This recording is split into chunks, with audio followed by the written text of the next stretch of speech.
Përshëndetje të nderuar shikues, ky është edicioni qendror i lajmeve në Radio Televizionin 21. Reagimet të ashpra kanë ngjallur deklarata e deputetit të LVV-s Fatos Geci për burgim të përjetshëm për Hashim Thaqin. Veteranët e luftës dhe shoqata e familjeve të dëshmorëve kërkojnë masa ndaj tij dhe theksojnë se deputet të tillë nuk kanë vend në parlament. Ndërkohë, kryeministri Kurti është distancuar nga deklarata e Gecit, duke riteksuar besimin në pafajësinë e ish-krerëve të UÇK-s, por pa paralajmëruar masa ndaj deputetit. Sot dua të përshëndes vendimin e gjykatës. Deklarata e deputetit të grupit parlamentar të LVV-s Fatos Geci për burgim të përjetshëm ndaj Hashim Thaqit, sikurse për Naim Murselin, vrasësin e Liridona Ademajt, kanë ngjallur val reagimesh të ashpra.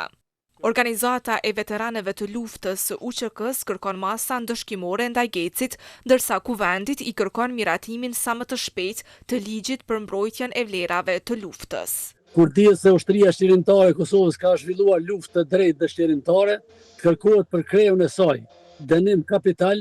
Kjo për neve është e papranueshme dhe jemi të habitur me qëndrimin e atij djali. Pikërisht për këtë arsye ne si organizatë e veteranëve kemi kërkuar që sa më shpejt që të jetë e mundur të aprovohet ligji për vlerat e luftës, për mbrojtjen e vlerave të luftës, i cili automatikisht do të merrej me çështjet e tilla. Prandaj edhe Parlamenti i Kosovës, konform rregulloreve të tij, është mirë se të ndërmerr masa. Masa ndaj Gecit kërkoi edhe shoqata e familjeve të dëshmorëve të UÇK-s. Kryetari Gjavit Jashari tha se deputetet e tillë nuk kanë vend në kuvend dhe se Geci do të duhej të intervistohej edhe nga prokuroria. Dhe gjithë ata që bojnë gjonat e tilla të përgjigjen para ligjit. Unë mendoj që deputetin fjali i cili nxjerrin deklarat për rinefirjet e tillë është dashur të intervistohet nga prokuroria dhe megjithatë edhe parlamenti, kryetaria e parlamentit bazë rregullores nuk e di se si e kanë, por deputetë e tillë nuk duhet të kenë vend në institucionin më të lartë të Republikës së Kosovës. Deklarata e deputetit Geci kanë ngjallur reagime të ashpra edhe të PDK-s. Deputetja Ganimete Musliu në klik të Radio Televizionit 21 tha se deklarata e tij është narrativ e LVV-s. Kjo nuk është e rastishme, nuk është e momentit. Kjo është narrativa e prodhuar në lëvizjen vetëvendosje. Të rast në mbamendje të gjithë ata 3 të reja, të cilët rreshtohen mbrapa lëvizjes vetëvendosje. Le ta dinë mirë se po rreshtohen pikërisht mbrapa kësaj kauze. Mbrapa kauzës kundër çdo vlere që ka ky vend. Ndërkohë një numër deputetësh të lëvizjes vetëvendosje, përfshirë edhe kryeministrin Kurti, janë distancuar nga deklarata e deputetit Geci. Kurti tha se janë të bindur për pafajësinë e ish-krerëve të UÇK-s që po mbahen në Hag. I pyetur për ndonjë mas ndaj deputetit Geci, kryeministri tha se nuk është kryetar i ndonjë komisioni disiplinor e aq më pak për dikë që i përket një partie tjetër, guxos. Ju e dini qëndrimin tonë sa i përket gjykatës speciale, cila është një gjykatë jo normale, jo transparente. Ne jemi të bindur për drejtësinë e luftës çmimtare të popullit të Kosovës, bartëse së cilës ishte ushtria çmimtare e Kosovës, dhe në pafajësinë e 4 krerëve të cilët po mbahen padrejtësisht në Hag. Do të përcjell i njëjti fat. Deklarata e Gecit se Hashim Thaçi do të përballet me të njëjtin fat si Naim Murseli ishte si përgjigje ndaj deputetit të PDK-s Arjan Tahiri, i cili gjatë seancës së djeshme parlamentare tha se deputetet e pushtetit kanë nisur të dridhen për shkak se kanë dije erën për kthimin e Thaqit. Zoti Geci. Pas gjuhës së tij, kryeparlamentarja Albulena Haxhiu ja kishte tërhequr vërejtjen Gecit. Geci në po të njëjtën seancë kishte përdorur gjuhë të rëndë edhe ndaj deputetës Vlora Çitaku.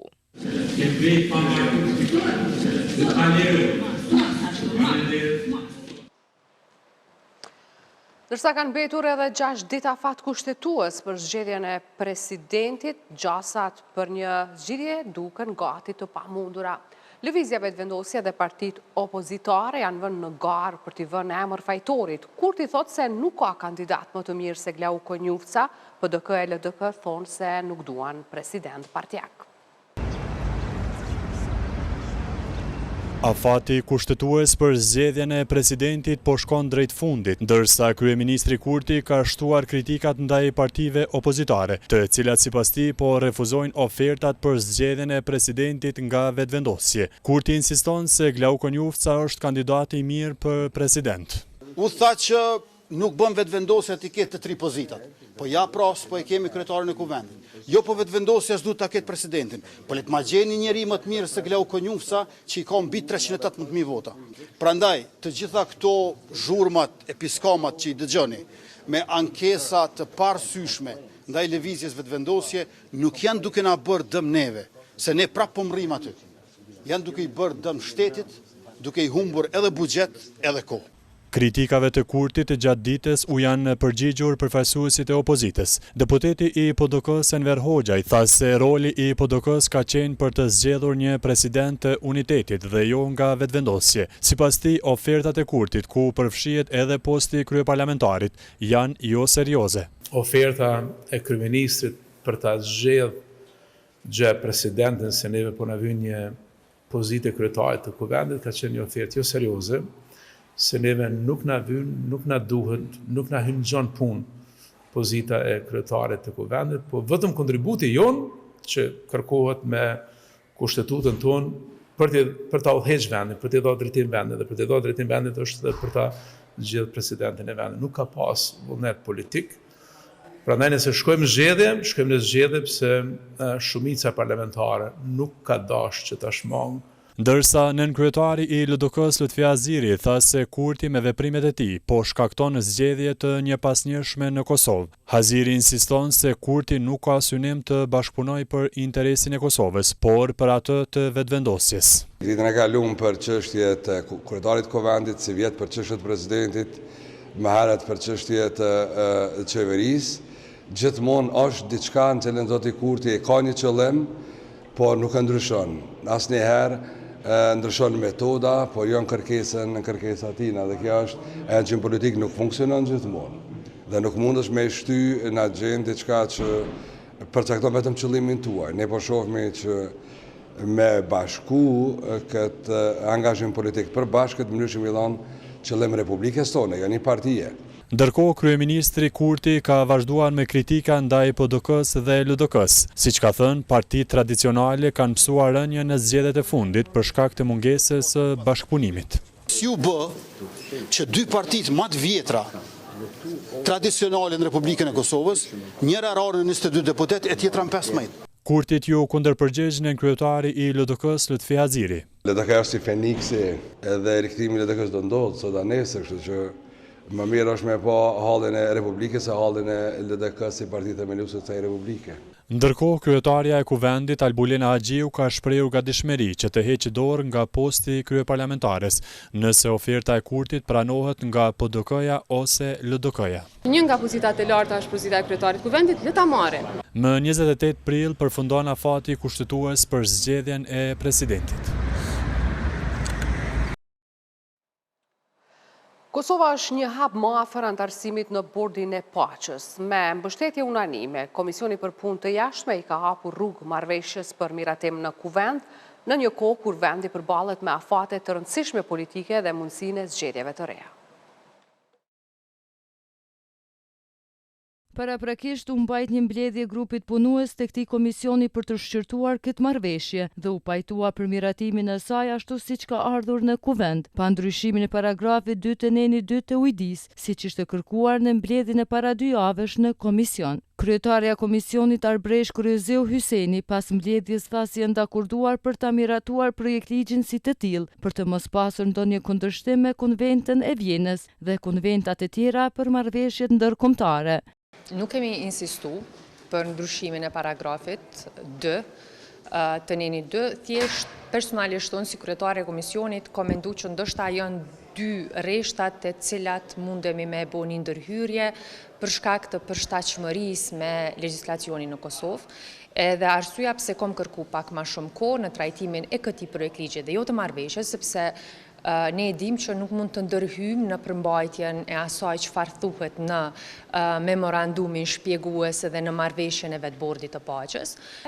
Edhe jemi dakorduar që për të mos pasur ndonjë kundërshtim me Konventën e Vjenës, me konventat të tjera ndërkombëtare, po e lëm përmbajtjen e projektligjit të tillë siç është, sepse përmbajtja e konventës është në përputhje me atë çfarë legjislacioni në fuqinë Kosove kërkon e në veçanti me atë çfarë kërkon edhe Kushtetuta e Republikës Kosovës. Deputetja shumicës parlamentare Hyseni nuk konfirmoi nëse kjo marrëveshje do të përfshihet në 2 seancat plenare të kësaj jave. Mirë po shtoi se e njëjta do të miratohet para datës 28 prill.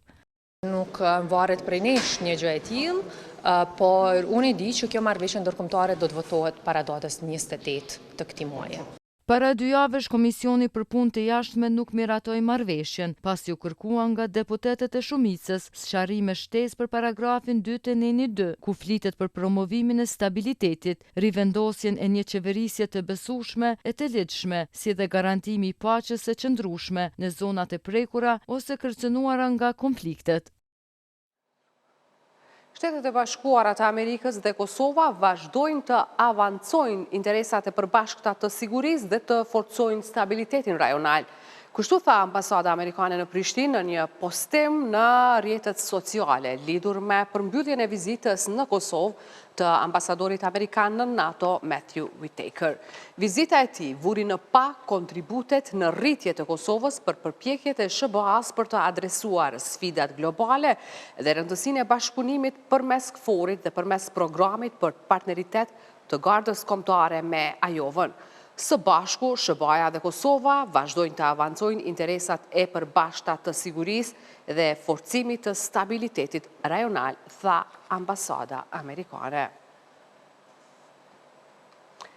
Vazhdojmë me materialet nga zhvillimet në për komisionet parlamentare. Pa pjesëmarrjen e përfaqësuesve të opozitës, Komisioni për Legjislacion ka mbajtur dëgjimin publik për projektligjin për byron e verifikimit dhe konfiskimit të pasurisë së paligjshme. Sipas pushtetit, opozita nuk e do një ligj të tillë. Në anën tjetër, shoqëria civile kritikon për shkelje procedurale.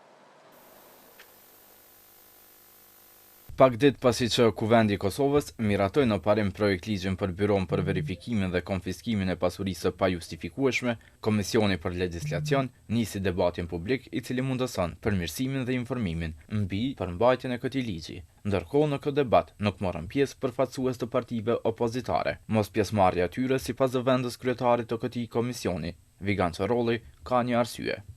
Ata nuk janë zakonisht partitë politike opozitare, nuk janë vetëm a priori kundër ligjit, po ata janë themelësisht kundër pasjes së Republikës Kosovës së një ligji të tillë. Megjithatë, thirrja e debatit për një kohë shumë të shkurtër nga shoqëria civile, po shihet si një shkelje procedurale e miratimit të ligjit, duke kujtuar se ligji për byron ishte rrëzuar së paku 2 herë dhe se njëra nga arsyet ishin shkeljet procedurale. Në fakt, edhe ne besojmë që ky projektligj duhet hyjë në fuqi sa më parë, vetëse shkeljet eventuale procedurale të cilat mund ta zvarrisin edhe më tutje hyrjen në fuqi të ligjit në rast të kontestimeve eventuale shkojnë në kundërshtim plot me vetë idenë e miratimit më të shpejtë. Megjithatë, për anëtarë të këtij komisioni nga lëvizja vetëvendosje, thirrja e debatit publik pak ditë pasi u miratua në parim në Kuvend dhe ftesa e dërguar pak orë para se të organizojë ky debat, nuk është as pak i ngutshëm. Ndërkohë, për zëvendës ministrin e Drejtësisë, Genc Nimoni, ligji për byron nuk ka më nevojë për diskutime. Mirë po, siç keni dëgjuar edhe në qëndrimet tona në komision për legjislacion, por edhe në seancën e Kuvendit, ne kemi potencuar ditë që jemi të hapur me pas dëgjim publik dhe vim me shumë kënaqësi në periudhën mes 2 leximeve. Por kjo çështje u kundërshtua nga hulumtuesi tjetër i Institutit Kosovar për Drejtësi, Vullnet Bugaçku, i cili theksoi se përveç shkeljeve procedurale, ligji i miratuar në qeveri e më pas i miratuar në parim në Kuvend, nuk i ka adresuar të gjitha vërejtjet që ka dhënë gjykata kushtetuese në kohën kur ka rrëzuar këtë projekt ligj. Ligji përsëri është kontestuar në gjykatë kushtetuese dhe është rrëzuar në aspektin procedural dhe nga ai moment përsëri në qeveri nuk ka pasur konsultim publik. Pra vetë qeveria unë mendoj që ka shkelur rregullorin e punës së saj, sepse nuk e ka shpërfill një kërkesë ligjore që e përcakton vetë rregulloria e punës së qeverisë. Ligji është rrëzuar në tërësi, që i vjen është kthyer pikën zero, dhe këtë procedura do duhet të fillonte nga zero. Ndërkohë, zëvendës ministri i Drejtësisë, Genc Nimoni, tha se të gjitha shqyrtimet kushtetuese do të adresohen gjatë punimeve në këtë projekt ligj. Ndërkaq, anëtarët e Komisionit për Legjislacion nga lëvizja vetëvendosje kërkuan nga palët e përfshira në këtë projekt ligj që të adresojnë rekomandimet e tyre dhe kundërshtit në një kohë sa më të shpejtë. Ata nuk bën të ditur se kur do të thirrët ndonjë tjetër debat publik dhe as nuk njoftuan se kur pritet që ky projekt ligj të shkojë në kuvend për miratim në lexim të dytë. Përveç partive opozitare në këtë debat nuk morën pjesë as disa pjesëtarë të shoqërisë civile. Instituti i Kosovës për Drejtësi ka arsyetuar mos pjesëmarrjen në këtë debat duke vënë në pash shkeljet procedurale. Sipas Institutit Kosovar për Drejtësi, pjesëmarrja e tyre në këtë debat do të legjitimonte këto shkelje. Një ligj i tillë nuk duhet të trajtohet me nguti dhe as të shtyhet përpara përmes konsultimeve të organizuara në mënyrë të tillë që e bëjnë të pamundur pjesëmarrjen substanciale të shoqërisë civile dhe aktorëve të tjerë relevant. Megjithatë, si shkak i ngërçit politik, por edhe mundësisë së kundërshtisë së tij në kushtetuese, ky ligj rrezikon të mos aprovohet. Kosova është bërë me gardë të mbrojtjes së natyrës. Misioni i kësaj garde do të jetë monitorimi dhe parandalimi i krimeve mjedisore. Kryeministri Albin Kurti, duke folur me rastin e themelimit të gardës për mbrojtjen e natyrës, tha se gjatë mandatit të kaluar janë ndarë 10 milion euro për ndërtimin e shtreturve të lumenjeve, ndërsa theksoi se garda për mbrojtjen e natyrës është aleancë mes qytetarëve dhe shtetit. Pasuritë natyrore nuk janë të askujt veçmas, por janë të gjithëve bashk dhe mbi të gjitha që zhvillimi nuk mund të vijë duke shkatruar bazën mbi të cilën ndërtohet jeta. Garda për mbrojtjen e natyrës është shprehje e një ndryshimi të thellë në mënyrën se si e kuptojmë shtetin. Një shtet që nuk është spektator, por veprues. Një shtet që nuk reagon vonë, por parandalon me kohë. Pra, politika, veprime e masa paraprake, duke mos pritur për reakcion ndaj dëmit i cili tashmë veçse është shkaktuar. Mandatin e kaluar janë ndarë mbi 10 milion euro për rregullimin e shtretërve të lumejve, si dhe për pastrimin e tyre. Është investuar në ndërtimin e shtretërve të lumejve, do të vijojmë me aksionin shtetëror për mbrojtjen e natyrës, për të ndaluar degradimin e lumejve, pyjeve dhe zonave të mbrojtura. Ministrja e Mjedisit dhe Planifikimit Hapësinor Fitore Pacolli deklaroi se do të angazhohen mbi 100 gardian në kuadër të gardës për të raportuar për shkeljet në natyrë. Një hap që shndron vizionin ton shtetëror në një roje të gjallë të pasurive tona kombëtare, sepse për ne mbrojtja e natyrës është prioritet shtetëror i panegociueshëm. Në udhëheqjen e qeverisë së kryeministrit Kurti, ne po ndërtojmë një qasje të re ndaj mjedisit. Ministri i Punëve të Brendshme Xhelal Sfeçla tha se themelimi i gardës do të parandalojë shkeljet në mjedis. Garda për mbrojtjen e natyrës që konkretizohet sot përmes vendimit të ministres dhe pastaj edhe marrëveshjes ndërmjet Ministrisë Punëve të Brendshme dhe Ministrisë Mjedisit dhe Planifikimit Hapësinor është një nga mekanizmat që rrit kapacitetin për parandalim dhe reagim ndaj çdo shkelje që dëmton mjedisin. Në bibliotekën kombëtare është nënshkruar memorandumi mes Ministrës së Mjedisit dhe Planifikimit Hapësinor Fitore Pacolli dhe Ministrit të Punëve të Brendshme Xhelal Sfeçla për themelimin e gardës për mbrojtjen e natyrës. Në të njëjtën ditë, kur në QKUK u raportua edhe një rast i sulmit nga qend Endacak, qeveria përuroi një investim milionësh në klinikën e kardiologjisë, teksa Kurti theksoi se po ndërmerren masa, nënvizoi se roli i tij nuk është ai i drejtimit të QKUK-s. Ky kontrast pasqyron realitetin me të cilin përballet sistemi publik shëndetësor në vend. Në përurim të këtyre renovimeve mori pjesë edhe kryeministri Albin Kurti, i cili tha se ky investim prek drejt për drejt jetën dhe shëndetin e qytetarëve. Sipas tij, me ndryshime të bëra do të zvoglohet edhe lista e pritjes në klinikën e kardiologjisë. Investimi arrin vlerën prej 1.5 milion euro, ndërka që kapacitetet e trajtimit do të rritën ndjeshëm. Nga mbi 4.000 ndërhyrje në vit, siç ka qenë deri më tani, synimet janë që të arrihet kapaciteti deri në 8.000 ndërhyrjen e vetë. Natyrisht ne urojmë që të mos kemi nevojë, por nëse kemi nevojë, do të kemi kapacitete. Dhe përveç kësaj, do të zvoglohen edhe listat e pritjes. Investimi përfshin edhe përmirësime të rëndësishme infrastrukturore. Ministri i Shëndetësisë Arben Vitia tha se me këto investime klinikës së kardiologjisë pi jepet vëmendje e duhur. Sipas tij, ky renovim do të rrisë mundësitë për më shumë diagnostikime dhe kushte më të mira për pacientët dhe personelin shëndetësor. Para disa muajsh kur ka filluar renovimi i kësaj pjesës qepat, tani me ka mbaruar. Kemi filluar me renovimin e njësisë gjysmë intenzive e cila po ashtu do të mbaroj gjatë këtij viti. Për të vazhduar pastaj edhe me katin e dytë kur gjendëm pacientët kronik të kardiologjisë dhe në këtë mënyrë po jepim vëmendjen e duhur një nga klinikave më të rëndësishme në sistemin tonë shëndetësor, klinikës së kardiologjisë. Ambasadori i Luksemburgut në Kosovë, Erik Diec, tha se investimet e tilla po shpëtojnë jetë. And I do believe that the inauguration of this cath lab Besoj se inaugurimi i këtij Card Lab do të shënojë një hap të rëndësishëm përpara në ofrimin e shërbimeve shëndetësore cilësore këtu në Kosovë. Problemi ishte i njohur. Sëmundjet kardiovaskulare përbëjnë 35% të vdekjeve në botë dhe në Kosovë shumë e ngjashme. Ne e dim se në të kaluarën kishte lista të gjata pritjeje këtu për të marrë kujdesin e duhur shëndetësor. Prandaj Luksemburgu reagoi shpejt.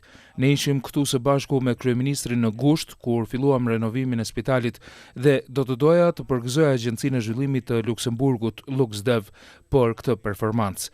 Renovimi është përfunduar në nëntor dhe që nga ajo kohë janë trajtuar tashmë 1.000 pacient, kështu që këto investime realisht po shpëtojnë jetë. Edhe sot është raportuar një rast në ÇKUK që një familjar i një pacienti është sulmuar nga qend e Ndacak. E kryeministri Kurti tha se janë duke u marrë masat në këtë drejtim. Kurti kur pyetet për qend e Ndacak në ÇKUK, jam kryeministër, jo drejtori i ÇKUK-s. Janë duke u ndërmarr masat për këtë dhe kemi persona përgjegjës e procese për këtë çështje edhe nga komuna e Prishtinës, por në të njëjtën kohë besoj që janë drejtorët e klinikave, drejtori i ÇKUK-s që mund të japin përgjigje për këto gjëra. Besoni edhe një herë po e theksoj, unë jam vetëm kryeministri i Republikës Kosovës. Nuk jam edhe drejtori i ÇKUK-s dhe drejtori i secilës klinikë saj. Javë më parë, klinika e kardiologjisë është përballur me mungesë të stendave për pacientët në këtë klinikë. Siguria në punë ka mbledhur akterët për të diskutuar për shpërndarjen e përgjegjësisë. U theksua nevoja që përgjegjësinë për zbatimin e kushteve të sigurisë ta marrin të gjitha palët.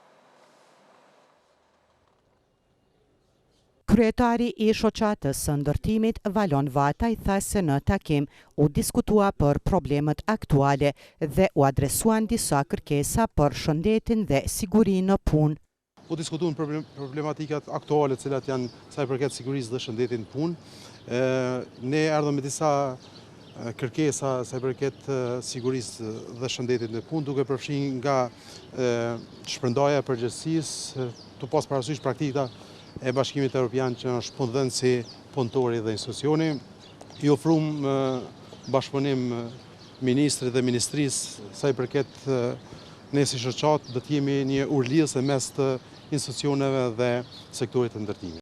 Vataj shtoi se edhe punëtorët duhet të bëhen pjesë e përgjegjësisë sa i përket sigurisë dhe sipas tij, nëse këto përgjegjësi nuk zbatohen është problem. Mirë po, sa i përket punës të zbatimit tyve, do të kenë përgjegjësi edhe punëtorë, sigurisht ata që janë pjesë e punës, nëse ato nuk zbatohen, atëherë është problem shumë. Nikosisht, një shqetësim për neve si shoqat është edhe puna e certifikimeve, në këtë rast dhe puna e trajnimeve për sigurinë punë, e cila kohëve të fundit po shihet si një lloj formaliteti. Ndërsa Kastriot Jashari, ushtruesi i detyrës së drejtorit të Inspektoratit Qendror të Punës, është shprehur se takimi ishte në frym bashkëpunuese dhe u dakorduan për vazhdim të partneritetit. I gjithë takimi është në frym plot konstruktive, natyrisht ata kanë shprehur gatishmërinë se të bashkëpunohet me neve secilin rolin e vet, se partneriteti ynë është i padiskutueshëm, kështu që edhe nga ana tyre dhe nga ana jonë secili jemi në rolin tonë, kështu që do të vazhdojmë bashkëpunojmë në kuptimin e kontributit të çështjeve të sigurisë në punë. Gjatë javës së kaluar, Inspektorati Qendror i Punës ka filluar një aksion në vend punishtët e sektorit të ndërtimtarisë, i cili do të zgjas 15 ditë dhe do të zhvillohet në 7 rajone. Ndërsa për sindikatën e pavarur të sektorit privat, shkaktar kryesor i vdekjeve në vendin e punës është mungesa e vigjilencës dhe pakujdesia e pronarëve të kompanive ndërtimore. Sipas sindikatës, gjobat ndaj pronarëve duhet të ashpërsohen. Aksioni i Ministrisë së Punës në bashkëpunim me Inspektoratin Qendror të Punës për inspektimin e sektorit të ndërtimtarisë po vazhdon. Sipas raportit 48 orësh janë inspektuar 110 vend punishte, janë ndaluar punimet në 50 vend punishte dhe janë dhënë 33 vërejtje. Në lidhje me këtë, kryetari i sindikatës së pavarur të sektorit privat të Kosovës, Jusuf Azemi, vlerëson se gjobat që i marrin pronarët e kompanive nga gjykatat ose inspektorët janë të buta dhe se duhet të ashpërsohen.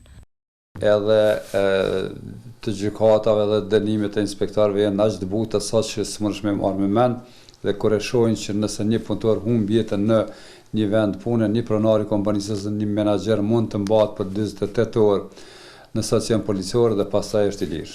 Inspektorati i punës mas pari mendoj që duhet pajiset me hala më shumë inspektor të punës, në veçanti inspektor që din me zbatu ligjin mbi sigurinë dhe shëndetin punë. Në rend të parë, në rend të dytë duhet të jenë ma të disiplinuar, ma vigilent, dhe rastet ku i shohin që janë me rrezikshmëri, po themi të vogël dhe të lartë, ata duhet të mbyllen deri një kohë të caktuar.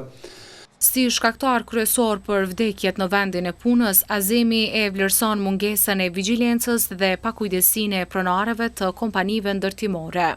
Në rend të parë është mos vigjilenca e duhur e pronarët të kompanive ku në objektet e tyre jam i bindur që pjesa dërmuese e këtyre pronarëve e hetojnë dhe dinë çka është rreziku dhe nuk përmirësojnë këto kushte që spakut punëtorët mos të kenë humbje të jetës në vend tyre të punës.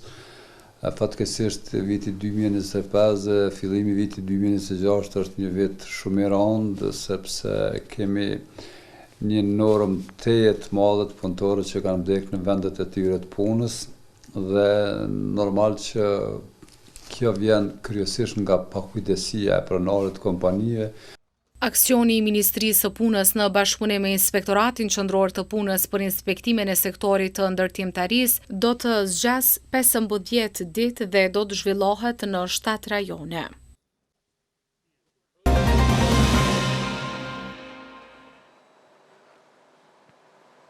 Themi në studio me materiale të tjera. Përfshirja e vajzave dhe grave në teknologji nuk lidhet vetëm me barazin, por edhe me zhvillimin e ekonomisë.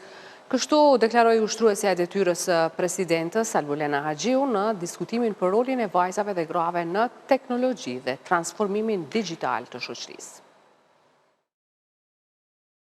Në konferencën Future Makers, Girls in ICT, u diskutua gjërësisht për zhvillimet e shpejta teknologjike, përfshirë inteligjencën artificiale dhe ndikimin e saj në ekonomi, arsim dhe jetën e përditshme, duke ngritur edhe pyetjen thelbësore se kush po e formson të ardhmen digjitale. Prandaj përfshirja e vajzave dhe grave në teknologji nuk lidhet vetëm me barazin, gjithsesi me barazin, por jo vetëm me barazin. Lidhet me zhvillimin e ekonomisë, me ecjen përpara të shoqërisë dhe me të ardhmen e vendit tonë. Gratë dhe vajzat shqiptare në çdo kohë kanë ditur ta gjejnë rrugën e tyre. Me punë, me dije e me qëndresë kanë mbajtur familje, kanë ndërtuar shoqëri dhe kanë hapur shtigje të reja, edhe kur ka qenë pothuajse e pamundur dhe shumë e vështirë. Edhe sot kjo frym i karakterizon ato. Haxhiu përmendi disa shembuj frymëzues të grave shqiptare që kanë arritur sukses në kompanitë më të mëdha globale të teknologjisë si Mira Murati, si dhe profesioniste të tjera nga Kosova, që po ndërtojnë karrierë ndërkombëtare. Në përmbyllje, Haxhiu përcolli një mesazh motivues për vajzat pjesëmarrëse.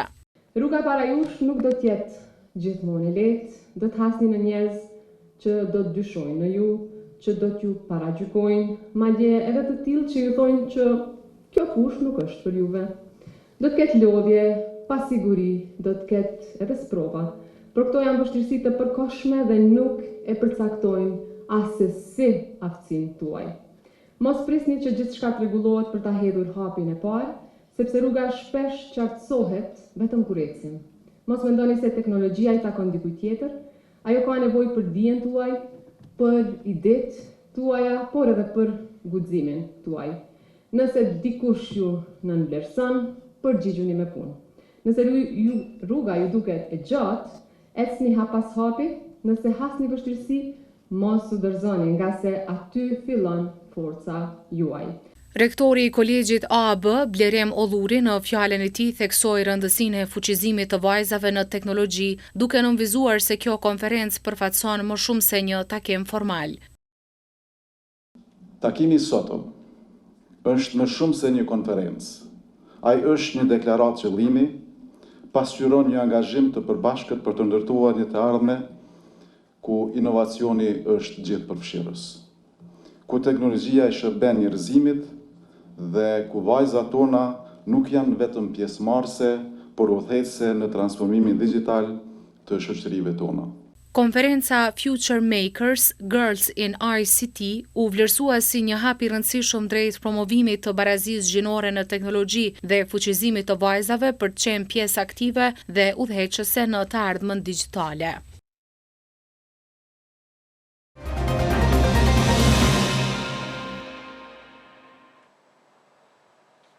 Dhjetra banor të komunitetit Rae dhe familje të tjera në fshatin Dubrav të Ferizajt jetojnë në mjerem, të lënë thuajse në harres të institucioneve, kushtet e banimit janë bërë të papërballueshme për ta.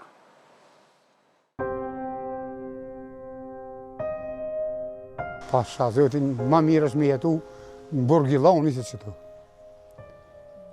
Në burg dikon atë se qëtu. Këtu e në mjerem 4 vajtë. Kena vlag 92%, 93%. Fëmija, smut, kejt. S'po di qa me thonë valoj ma keq. Këtu i këna 10.000, këtu do mbajt. Këtu janë fjalët që përshkruajnë jetën e rëndë që po e bojnë tashe 15 vite, 13 familjet në ndërtesat kolektive sociale në fshatin Dubrav të Ferizajt. Në këtë hapësirë jetojnë rreth 63 banor, prej të cilëve 27 janë fëmijë. Shumica e banesave janë përfshirë me lagështi të tepërt, ndërsa myku ka mbuluar pothuajse çdo mur, duke bërë edhe më të vështirë frymarrjen gjatë qëndrimit brenda. Bashkim Zeka nga komuniteti Ashkali jeton në këtë hapësirë së bashku me familjen e tij 9 antarëshe. Ai tregon se situata është e papërballueshme, ndërsa gjithçka rëndohet edhe më shumë nga pamundësia e tij për të punuar. Shumë është puna katastrofale të vend. Se mbas pari ka vllak. Shumë kena. Ljina my ty ndesh, ty i lytë, e bovesh të one, po të kejt ka. Të kejt këta rrug ka vllak. Mas por jam i smut, edhe unë jam pizeme, tensioni shtu t'jena smut. Në smut i kena socialen, shtu ka pak një të morë, qëta rruga, me ka përty edhe katastrofe, ka të drejt. Her ka, her s'ka këtu. Kush mune me nga punë në ndim, nga bjerë qëtët, më s'kon të në ato për në mu, mas vetë. Mas vetë, ju mas pari ngoqëm, qërë. Një kërë vetë me që të menë s'ki ku e qëtë. Se ngosht, 3 me 30 e kam supën. Veti nëndi, në që që fjanë të dira fjanë. Ku për qëmi në thonë se motë kam, me shku në vese njëri smuti jam, a zona e përëndin të një, a zona në banjo, katastrofështë. Banorët thonë se përpiqen vazhdimisht të mirëmbajnë hapësirat si brenda ashtu edhe jashtë, por sipas tyre çdo përpjekje është e kotë, pasi lagështia rikthehet vazhdimisht. Ama vëdi hava lyje, nuk shka masi 2 muaj, 3 muaj, bërë katastrofe, 5 vlak ka. A 5 ki vlak, si një kush gjinë, në ka thonë që tu dikush e kina qitë. O prish, ta pish vlagi, se është me për mure ka uj, me për posh ka uj.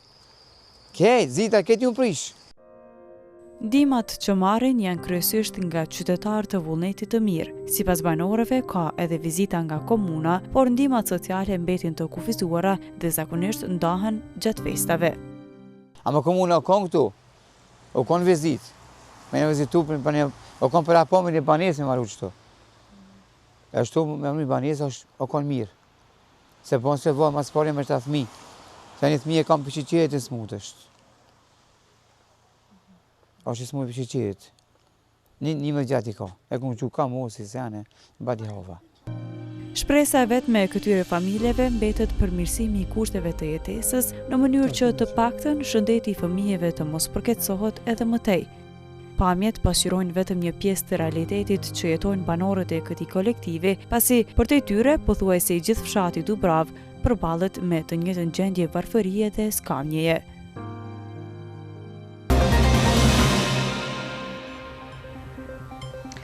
Këtu e përfundojmë këtë edicion lajmesh, ndërkaq për informacionet më të fundit klikoni në portalin ton rtv21.tv.